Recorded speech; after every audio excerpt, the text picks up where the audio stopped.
세상의 모든 축구 이야기 풋볼 살롱입니다. 오늘은 축구토토 승무패 53회차에 들어온 프리미어리그 K리그 1 14경기 현미경 분석 및 최종픽 공유로 인사를 드립니다.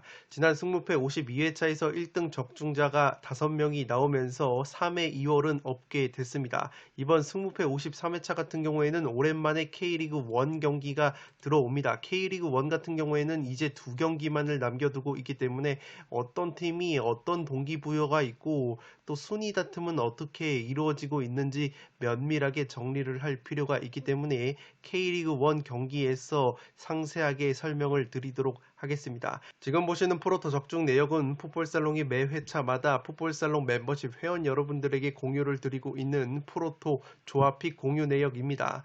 이번 93회차에서도 3장의 정배조합 적중픽이 나왔습니다. 이번 93회차 같은 경우에는 유로파 리그, 유로파 컨퍼런스 리그에서 이변 결과들이 속출이 됐는데 그래도 3장의 적중픽이 나와서 다행이라고 생각이 됩니다. 이 정배 주력 픽뿐만 아니라 88회차에서 나온 것처럼 39.8배, 85회차 43.5배당 고배당 픽도 공유를 해서 적중이 된 사례가 있습니다. 이렇게 풋볼살롱은 매 회차 승무패뿐만 아니라 프로토에서도 다양한 정보와 구매 픽을 멤버십 회원 여러분들에게 공유를 드리고 있습니다. 풋볼살롱 유튜브 채널에 들어오시면 구독 버튼 옆에 가입 버튼이 있습니다. 그 가입 버튼을 누르시면 하루에 166원, 한 달에 4,990원 저렴한 가격으로 축구 승무패뿐만 아니라 프로토에서도 다양한 정보와 픽을 받아보실 수 있습니다.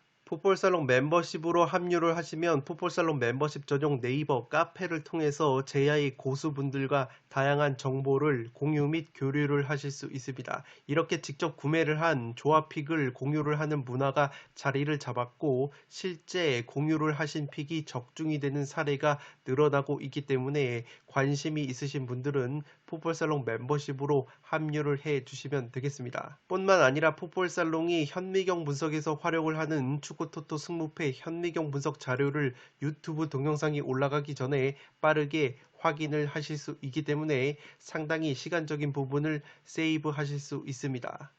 승무패 53회차 현미경 분석 2부 첫 번째 경기는 8번 경기로 들어온 인천과 포항의 경기입니다. 저는 인천의 단통 승리로 가보도록 하겠습니다. 아직 현미경 분석 1부를 보지 않으신 분들은 지금 화면 위로 올라가는 링크를 클릭을 하시면 1부 먼저 시청을 하실 수 있습니다.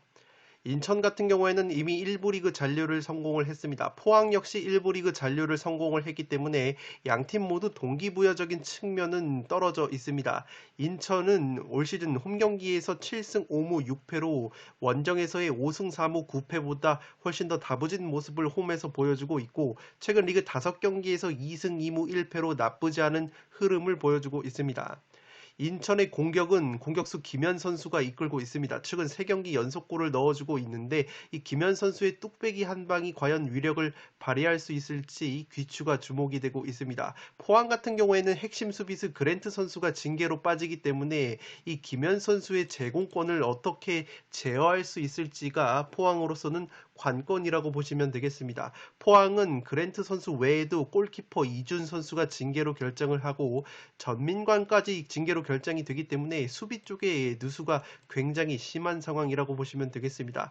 아릴랄과의 챔피언스리그 결승전에서 0대2로 패배를 당했고 원정 경기를 다녀왔기 때문에 체력적인 누수가 상당히 심할 것으로 생각이 됩니다. 올 시즌 포항과 인천의 맞대결 전적은 1승 1무 1패로 굉장히 팽팽했던 면이 있습니다.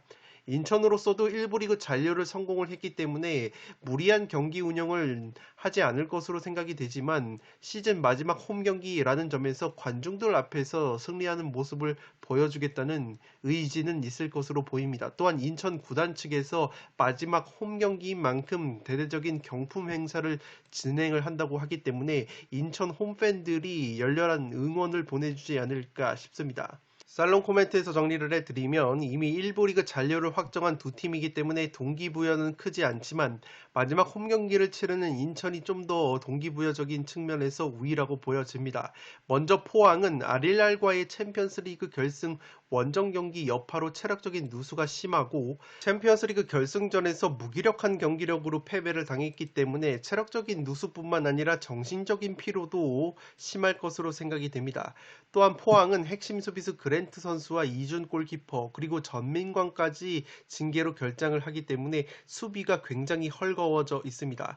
김기동 감독의 특성상 챔피언스리그 결승 원정 경기를 치르고 온 선수들에게 일부 휴식을 부여를 하고 평소에 기회를 잡지 못했던 선수들에게 대거 기회를 부여할 수도 있기 때문에 이 포항이 만약에 로테이션을 돌린다면 인천이 홈에서 유리한 경기를 가져갈 수 있지 않을까 싶습니다. 인천은 최근 장신 공격수 김현의 컨디션이 상당히 좋은데다가 K리그 공중볼 경합 1위 제공권을 자랑하는 인천이기 때문에 제공권이 그리 좋지 못한 포항인데다가 높이가 있는 수비수인 그랜트까지 나오지 못하는 포항이 인천의 제공권에 상당히 열세가 예상이 됩니다.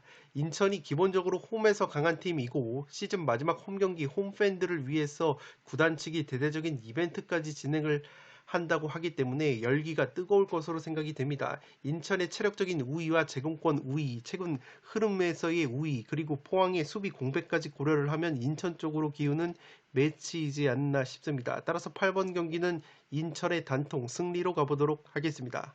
9번 경기는 FC서울과 강원의 경기인데 FC서울의 단통 승리로 가보도록 하겠습니다. 폴더스에 여유가 있으신 분들은 무승부를 받쳐보실 것을 추천드리도록 하겠습니다. FC서울은 안익수 감독 체제에서 굉장히 호성적을 거뒀습니다. 지금 무승부만 거두면 1부 리그 잔류가 확정이 되기 때문에 강원전에서 최소 무승부만 거둬도 된다는 유리한 고지에 있습니다. 강원과의 상대 전적은 올 시즌 1승 1무 1패로 굉장히 팽팽했던 면이 있는데 최근 10월 달에 강원 원정에서 4대1 대승을 거둔 바 있습니다. 최근 5경기 3승 1무 1패 2연승의 상승세를 타고 있는데 한 가지 우려스러운 것은 최근 컨디션이 좋았던 공격수 조영욱 선수가 부상으로 인해서 출전이 불투명하다는 소식이 있습니다. 또한 수비수 강상희 선수가 불투명한데 그래도 수비수 김원균 선수가 돌아왔기 때문에 이 조영욱 선수의 출전 여부가 관건이 될 것으로 보입니다. 강원 같은 경우에는 김병수 감독이 떠나고 최용수 감독이 새롭게 부임을 했습니다. 소방수로 부임을 했는데 강원은 올 시즌 K리그 원정 경기 성적 꼴등을 자랑하는 원정고자 면모가 있습니다. 최다 실점을 기록을 원정에서 하고 있고 최용수 감독이 그래도 FC 서울 출신이다 보니까 선수들의 특성, 특히 베테랑 선수들의 특성을 잘 알고 있다는 점이 있지만 최용수 감독이 지금 들어온 지 얼마 되지 않았기 때문에 과연 얼마만큼 선수단의 어떤 정신력이나 조직력을 가다듬었을지 의문이라고 보시면 되겠습니다. 현재 승점 39점으로 11위에 처져 있는데 12위 꼴찌 광주와 3점 차이밖에 나지 않고 그 위로 성남이 승점 41점으로 10위를 달리고 있기 때문에 강원은 남은 2경기에서 반드시 승리를 거둬야 하는 입장입니다. 따라서 서울전에서 승리가 필요한 강원인데 한 가지 걸리는 것은 핵심 자원들의 이탈이 너무나도 많습니다. 주장 임채민 선수가 징계로 결장하기 때문에 중앙 수비 쪽에 전력 누수가 심할 것으로 생각이 되고 미드필더 한국영 선수 역시 부상으로 빠집니다. 공격수 고무열, 조재한 역시 부상으로 출전이 불투명하기 때문에 공수에 걸쳐서 전력 누수가 심한 것이 강원이라고 보시면 되겠습니다. 살롱 코멘트에서 정리를 해드리면 서울로서는 비기기만 해도 1부 리그 잔류를 확정하는 유리한 상황이고 강원은 무조건 승리가 필요한 단두대 매치라고 보시면 되겠습니다. 이러한 측면에서 강원이 무리한 경기 운영을 한다면 안익수 감독 체제에서 완벽한 조직력을 갖춘 서울이 의외로 쉽게 경기를 풀 수 있지 않을까 싶습니다. 강원은 최용수 감독이 부임을 했지만 첫 훈련을 지난 18일에 가졌기 때문에 훈련 시간이 굉장히 짧았고 최용수 감독이 서울 출신이다 보니까 서울 선수단의 특성을 잘 알고 있다는 부분이 플러스로 작용을 할 수도 있습니다. 그러나 최용수 감독이 개인적으로 생각을 했을 때 감독 시절에 전술적 역량보다는 어떤 덕장의 이미지가 강했기 때문에 전술적으로는 강원 선수들의 발전을 꾀하기에는 굉장히 시간이 부족할 것으로 보입니다. 다만 오히려 최용수 감독이 이러한 덕장 이미지, 최근에 예능에도 많이 출연을 하기 때문에 언변이 상당히 증가를 한 부분이 있습니다. 그렇기 때문에 이렇게 짧은 기간, 짧은 두 경기만을 남겨둔 상황에서 전술적인 측면보다는 동기부여적인 부분을 어떻게 끌어올릴까가 감독으로서 굉장히 중요한 소양이라고 생각을 하는데, 이러한 측면에서는 오히려 최용수 감독이 선수단의 동기부여를 한껏 끌어올릴 수 있지 않을까 싶습니다. 강원 쪽의 수비수 임채민을 비롯해서 공격수 고무열, 조재환 등 핵심 자원들이 대거 결장이 유력하기 때문에 전력 누수가 심한 강원이고, 올 시즌 K리그 원정 성적 꼴찌인 강원이기 때문에 서울을 상대로 승리까지는 어려워 보입니다. 다만 서울 역시 안익수 감독 체제에서 펄펄 날아다니고 있는 공격수 조영욱 선수의 출전 여부가 불투명하기 때문에 만약 조영욱이 출전을 한다면 서울이 승리를 가져갈 가능성이 높아 보이고, 만약에 조영욱이 나오지 못한다면 강원에게도 기회가 있지 않을까 싶습니다.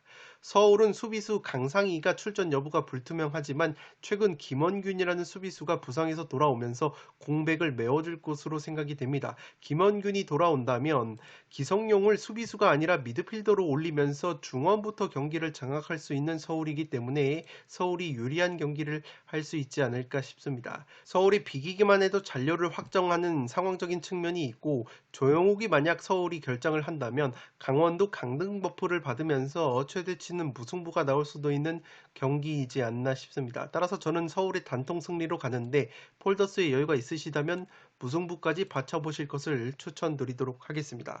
10번 경기는 브렌트포드와 에버튼의 경기인데 브렌트포드의 단통 승리로 가보도록 하겠습니다. 브렌트포드가 최근 5경기 1승 1무 3패, 굉장히 좋지 못한 흐름을 보여주고 있습니다. 뉴캐슬 원정에서 3대3 무승부를 거두면서 난타전 끝에 승점을 추가를 했긴 했는데, 최근 프리미어리그 경기로만 따지면 5경기에서 1무 4패로 부진합니다.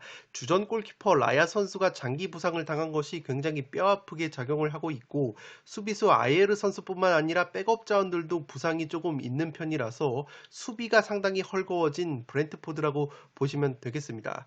다만 고무적인 것은 그래도 뉴캐슬 원정에서 핵심 공격 자원인 토니 선수와 헨리 그리고 카노스가 모두 공격 포인트를 기록을 했기 때문에 브렌트포드가 수비가 헐거워진 상황에서 홈에서 화력적으로 에버튼을 밀어붙일 것으로 생각이 됩니다. 세트피스 득점이 5골로 공동 3위인데다가 기대 득점, 세트피스 상황에서 이 팀이 얼마만큼 골을 넣을 수 있을까를 예상한 기대 득점에서는 6.5골로 1위를 달리고 있는 브렌트포드라고 보시면 되겠습니다. 에버튼 같은 경우에는 브렌트포드 못지않게 흐름이 좋지 못합니다. 리그 6경기 2무 4패로 브렌트포드 못지않게 하락세에 빠져 있는데, 지금 너무나도 결장자가 많습니다. 핵심 공격수 칼버트 루인 그리고 미드필더 두쿠레 선수가 장기 부상 중에 있고, 핵심 공격수 히샬리송이 경고 누적으로 징계 결장이 됩니다. 또한 공격수 그레이가 부상으로 불투명하기 때문에 공격 쪽의 누수가 상당히 심한 상황이고, 수비수 예림이나 홀게이트가 부상 및 징계로 결장을 합니다. 백업 미드필더인 톰 데이비스까지 부상으로 결장이 예상이 되기 때문에 지금 전 포지션에 걸쳐서 핵심 자원들이 부상 및 징계로 빠지게 되는 것이 에버튼이라고 보시면 되겠습니다. 여기에 원정 성적이 홈 성적보다 훨씬 더 안 좋은 것이 에버튼이기 때문에 핵심 공격수 타운젠드 선수가 해줘야 될 것으로 보이지만 5경기째 공격 포인트가 없는 것도 리스크라고 보시면 되겠습니다. 살롱 코멘트에서 정리를 해드리면, 프리미어리그에서 최근 최악의 행보를 보이고 있는 두 팀의 맞대결이지만 홈팀 브렌트포드가 여러모로 유리해 보입니다. 먼저 에버튼이 핵심 공격자원, 수비, 미드필더 쪽에 부상 및 결장자가 너무 많아서 전력 누수가 심하고 올 시즌 원정 경기에서 고전을 하고 있는 에버튼이기 때문에 브렌트포드가 더 유리한 경기를 할 것으로 생각이 됩니다. 브렌트포드 역시 골키퍼와 수비 쪽에 부상자가 있지만 핵심 공격 자원들은 온전한 상황인데다가 무엇보다 강점인 세트피스가 빛을 발할 가능성이 높아 보입니다. 에버튼이 올 시즌 고전을 하고 있는 이유가 베니테즈 감독 체제에서 세트피스 수비에 약점을 보이고 있습니다. 실제 세트피스 상황에서 실점이 프리미어리그 2위를 기록을 할 정도로 많은 실점을 하고 있는데, 앞서 말씀을 드린 것처럼 브렌트포드는 조직적인 세트피스로 세트피스 득점 공동 3위를 달릴 정도로 굉장히 세트피스가 좋은 팀입니다.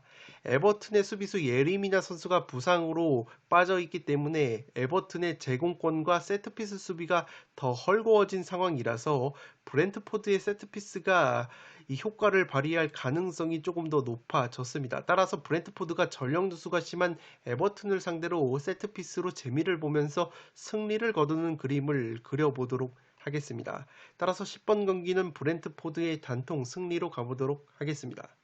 11번 경기는 번리와 토트넘의 경기인데 승무패로 지우면서 이변을 노려보도록 하겠습니다. 번리가 최근에 1승 3무 1패 2연속 무승부를 거두고 있는데 경기력 자체가 나쁘지가 않습니다. 크리스탈 팰리스와의 홈 경기에서 3대3 무승부를 거뒀는데 이 공격수 막스 코르네 선수의 활약에 더해서 크리스 우드까지 최근에 살아나는 모습이 있기 때문에 번리 특유의 투박하고 우직한 공격력이 조금은 살아나고 있습니다.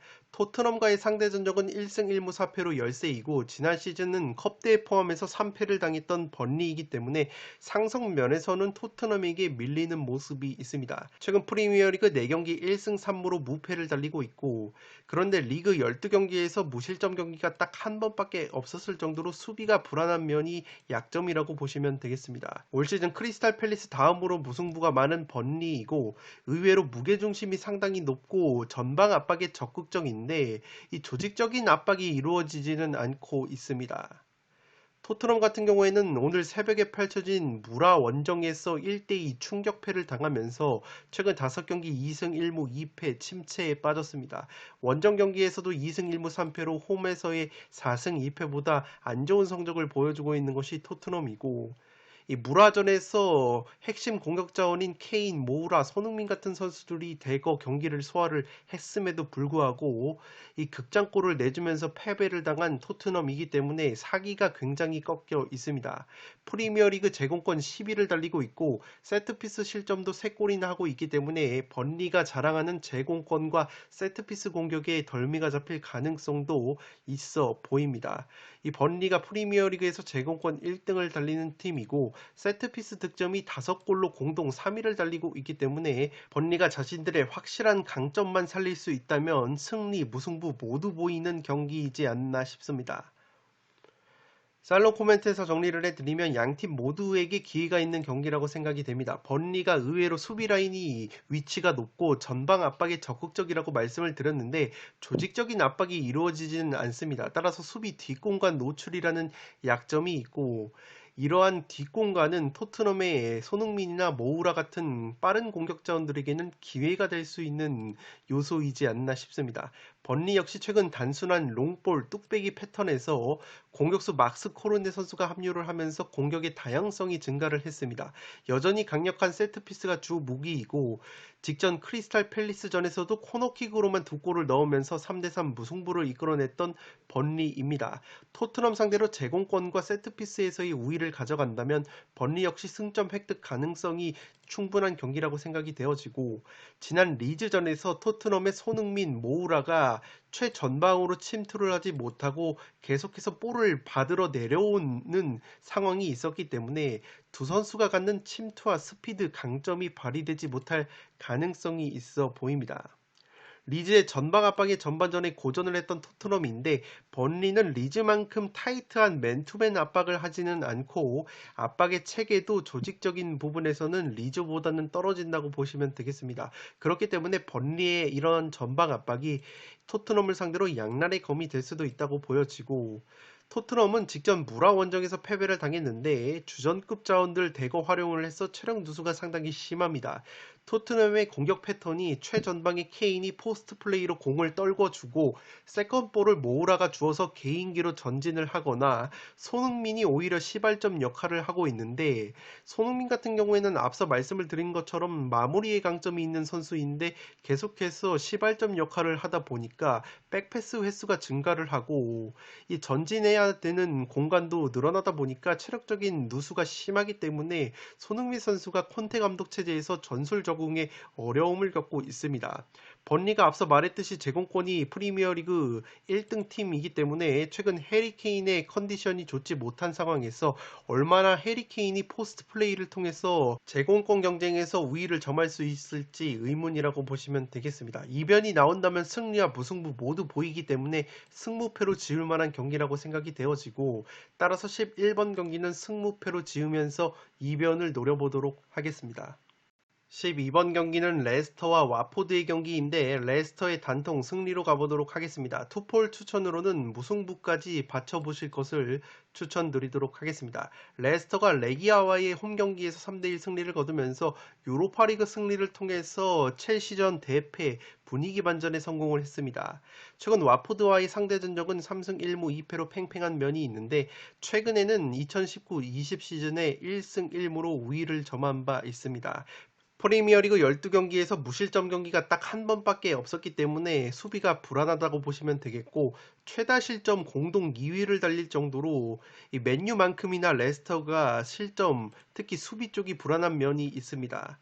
핵심 미드필더 틸레만스 선수가 부상으로 빠져 있고 측면 수비수 히카르도 페레이라까지 부상으로 빠지기 때문에 전력 누수가 있는 것이 레스터라고 보시면 되겠습니다.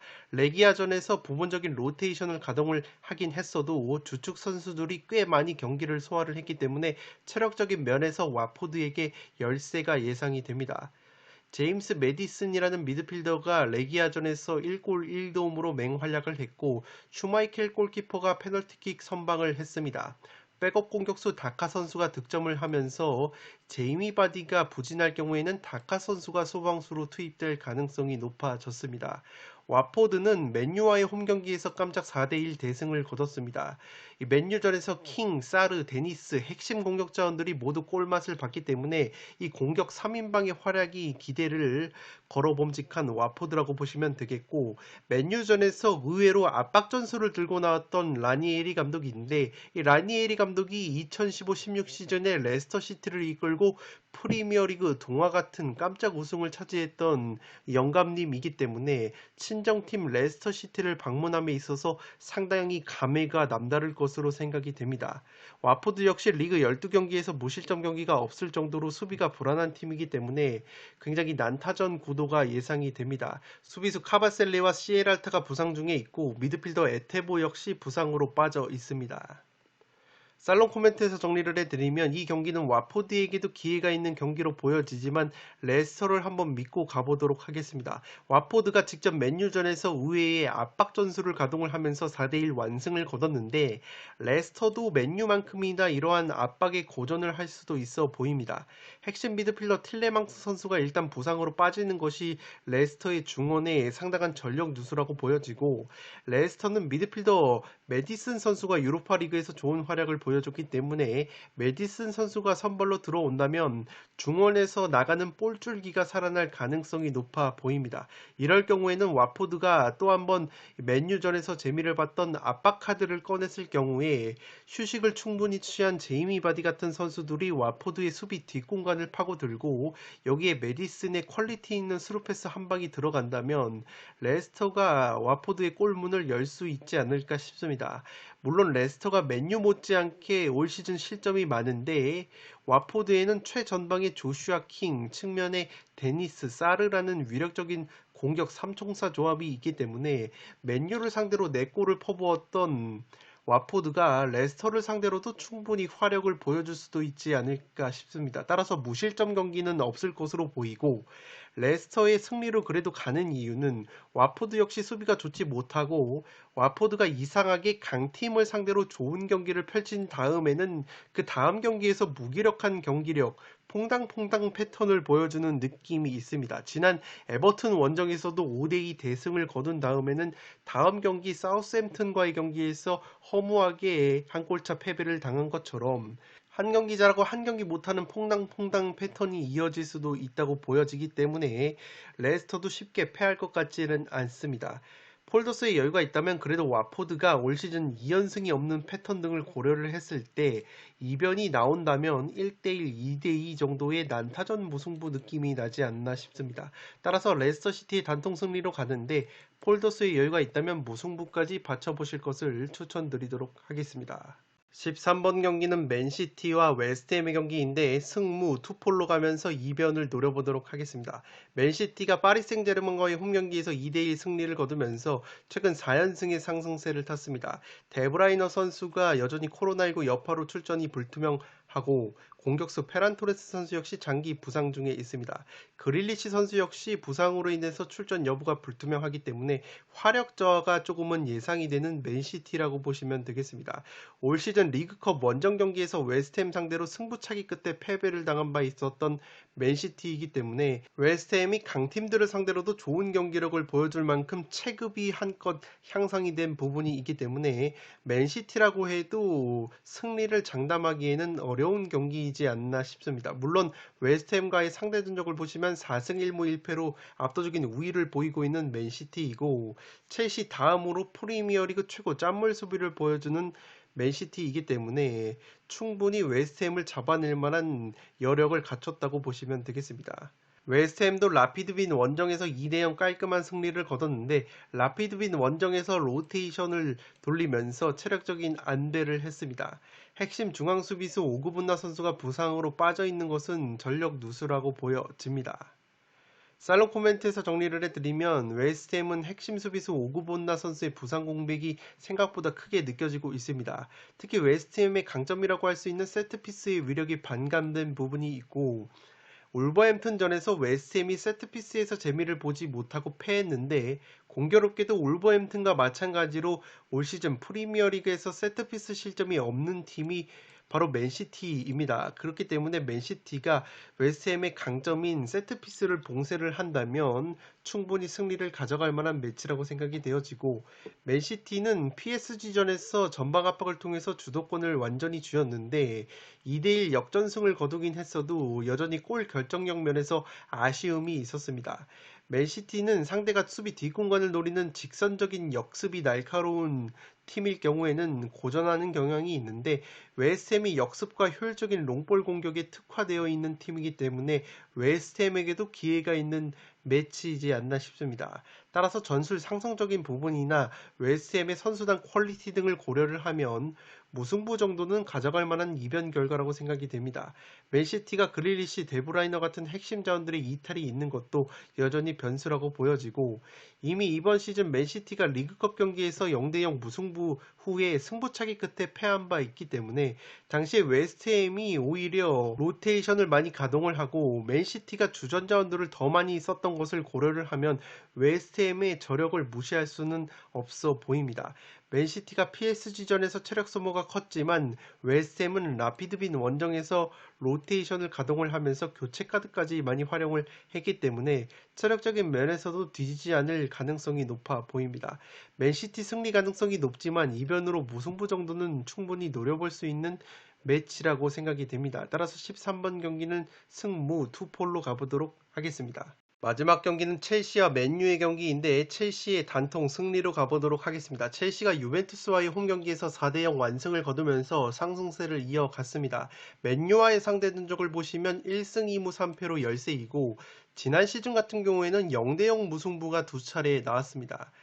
리그 12경기 실점이 4골밖에 없는 프리미어리그 최고 짠물 수비팀이고 공격수 루카쿠 선수와 베르너 선수가 부상해서 돌아왔기 때문에 화력 면에서도 첼시가 뒤지지 않을 가능성이 높아 보입니다. 윙백인 칠렐 선수와 리스 제임스 선수의 공격력이 상당히 강했는데 이 벤츄렐 선수가 유벤투스전에서 부상을 당하면서 이탈이 됐습니다.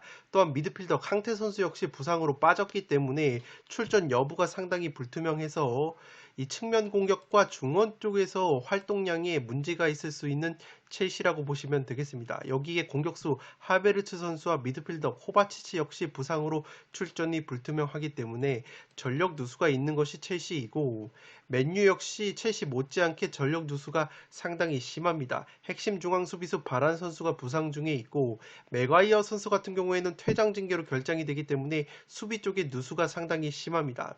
공격수 카바니, 그린우드가 이 결장이 되고 미드필더 포그바 역시 징계로 결장이 됩니다.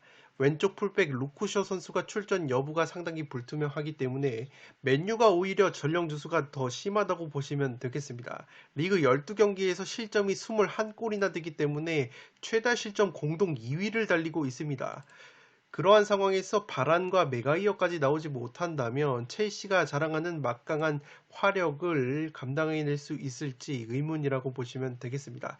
현재 감독직이 비어 있는데 캐릭 임시감독이 비아레알전에서 2대0 승리를 이끌었는데 최근에 랄프 랑닉이라는 전 라이프치히 단장, 지금은 로코모티브에서 디렉터로 일하고 있는 이 랄프 랑닉이라는 감독이 부임할 가능성이 높아지고 있습니다. 라이프치히와 짤츠부르크, 레드불 사단을 이끌면서 감독보다는 행정가로서 두각을 나타냈던 인물인데 이 랄프 랑닉이라는 감독은 이 첼시를 이끌고 있는 투엘에 어떻게 보면 스승격인 부분이 있습니다. 투엘 감독에게 과거에 어렸을 때 이 코치직을 가장 먼저 줬던 것이 랄프 랑닉이라고 알려져 있고 이 투엘 감독 역시 랑닉의 영향을 많이 받아서 압박 전술을 골자로 하고 있습니다. 위르겐 클롭이나 나겔스만 같은 그리고 사우스햄튼의 하센휘틀 감독 같은 독일 축구의 전방 압박, 개겐 프레싱을 골자로 하는 감독들이 모두 랑닉 감독의 영향을 받은 것으로 알려져 있기 때문에 전술적인 부분은 그러한 기조가 있습니다. 전방 압박을 빡세게 하고 공을 끊어내서 최대한 상대 진영에서 공을 끊어낸 다음에 빠르게 카운터 역습 축구를 감행을 하는 전술을 들고 나올 것으로 보이는데 어쨌든 이 랑닉 감독이 아직 공식적으로 부임을 하지는 않았기 때문에 캐릭 감독 대행이 여전히 이끌 것으로 생각이 됩니다. 살롱 코멘트에서 정리를 해드리면 맨유는 주중 비아레알 원정 승리로 분위기 반전에 성공을 했지만 비아레알전에서 경기 내용적으로는 후반 중반까지 탈탈 털린 부분이 있습니다. 특히 비아레알의 전방 압박이 상당히 고전을 했는데 첼시 역시 지난 레스터시티전에서 보여준 것처럼 압박이 상당히 조직적인 팀입니다. 맨유가 대야 골키퍼 선방이 없었더라면 한두 골 정도는 실점을 해도 이상하지 않았을 경기력이었습니다. 그나마 후반전에 브루노 페르난데스와 레시포드가 투입이 되면서 경기 주도권을 가져온 맨유이고 반대로 첼시는 유벤투스를 상대로도 압도적인 경기력을 보여주면서 4대0 대승을 거뒀습니다. 여기에 핵심 공격수 루카쿠와 베르너 모두 부상에서 돌아온 첼시이기 때문에 호재가 많다고 보시면 되겠고 맨유는 중앙수비수 바란과 메가이어가 결장이 되고 첼시의 핵심 공격 자원들을 막아낼 수비진이 상당히 빈약해 보입니다. 가뜩이나 올 시즌 수비력이 허벌창인 맨유인데 첼시의 공세를 막아내기엔 역부족이라고 생각이 되어지고 첼시 역시 캉테나 칠렐 같은 선수들이 결장이 되지만 백업 자원이 있는 반면에 맨유는 결장 자원들의 마땅한 대안이 없는 상황입니다. 맨유 쪽을 믿기엔 어려운 경기이지만 그래도 맨유 쪽 이변을 노리시는 분들은 최근 첼시를 상대로 맨유가 강한 모습이 있었습니다. 첼시 원정에서 5경기 무패를 달리고 있고 주포 호날두 선수가 비아레알전에서 오랜만에 득점포를 가동을 한 것도 맨유 쪽 이변을 노리시는 분들에겐 참고가 될 만한 요소라고 생각이 됩니다. 비아레알전에서 맨유는 산초가 살아난 점도 맨유 쪽을 노리시는 분들에게는 근거가 될 수 있지 않을까 싶습니다. 14번 경기는 첼시의 단통 승리로 가보도록 하겠습니다. 네, 이것으로 승무패 53회차 현미경 분석 1부와 2부 모두 마치도록 하겠습니다. 영상이 도움이 되신 분들은 좋아요와 구독 버튼을 눌러주시면 풋볼살롱 채널에 크나큰 힘이 됩니다. 구독 버튼 옆에 종 모양의 알림 설정을 해주시면 그 누구보다 빠르게 양질의 축구 승무패 포르투 관련 분석 컨텐츠를 만나보실 수 있습니다. 지금까지 풋볼살롱이었습니다. 감사합니다.